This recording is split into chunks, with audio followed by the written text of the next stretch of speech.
From the Bob Mills Weather Center, Oklahoma weather expert, Lacey Swope.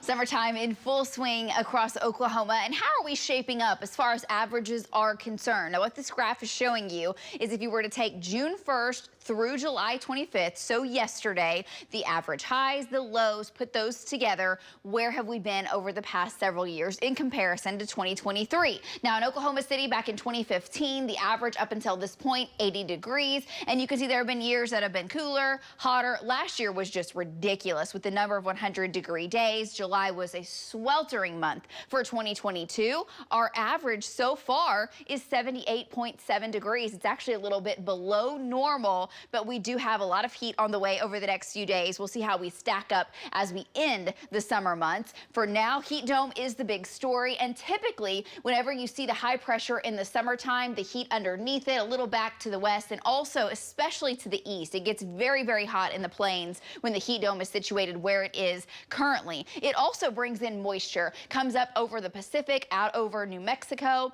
over Arizona, and this is what we call monsoonal flow. Monsoon talks about the wind. It's the wind direction, which comes from the south, comes up, produces rain, sometimes flooding rains in the zone in green. For Oklahoma, as those storms come over the Rockies, sometimes they will strengthen, become severe, stretching over the high plains, and can bring rain and storm chances to Oklahoma as they kind of swirl around the heat dome. We're seeing showers this morning that'll try to make it into northwestern Oklahoma, but the high pressure is so intense, this isn't going to make it very far into Oklahoma. Some downpours, though, just north of Kiowa, Kansas, trying to make a run at Byron, eventually down towards Medford. A couple sprinkles near Ashland and back near Liberal, Kansas. Rain chance still running at about 20% to the north.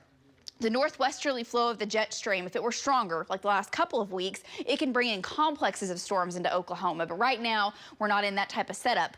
We may go back there towards the end of your 9-day. 84 degrees in Stillwater, 82 in Seminole, 83 in Chickasha. We've got mid-80s, upper 80s to the north, upper 80s to the south, so some 70s in Caddo County currently. There's your southwest wind, 15, 25, and we've been dry for long enough now. I think we're going on 11 days for much of Oklahoma, especially I-40 southward, where the fire danger starts to become more of a concern, so be careful. Heat index right now, still in the low 80s, but off into eastern Oklahoma, where dew points are higher. Heat indices are now in the low 90s.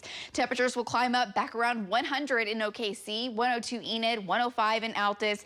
Your Wednesday, it looks very hot. We are under the heat dome. It actually starts to push even further to the east over the coming days. But in the meantime, most of the complexes kind of swirl on the outer rim of the heat dome. Watching the tropics, watching areas for any disturbances or tropical storms. Right now, no named systems in the forecast. But we are seeing relief when you come closer to home because of the heat dome. Watch what it does. We'll still get a few opportunities. May have some showers tonight and tomorrow morning. Again, tomorrow afternoon and into Friday, but it's not widespread. Heat dome continues to dominate into the weekend, and even in the first part of next week, Monday, Tuesday, look very hot. By Wednesday, Thursday, and into Friday, the heat dome, the blocking system, moves to the east, and that opens up stronger northwest flow as a possibility. Storm systems try to ride in, bringing us slightly cooler temperatures and do ramp up some rain opportunities. So it's a good place to go into the first week of August, which is typically, on average, the first week of August is the hottest week of the year.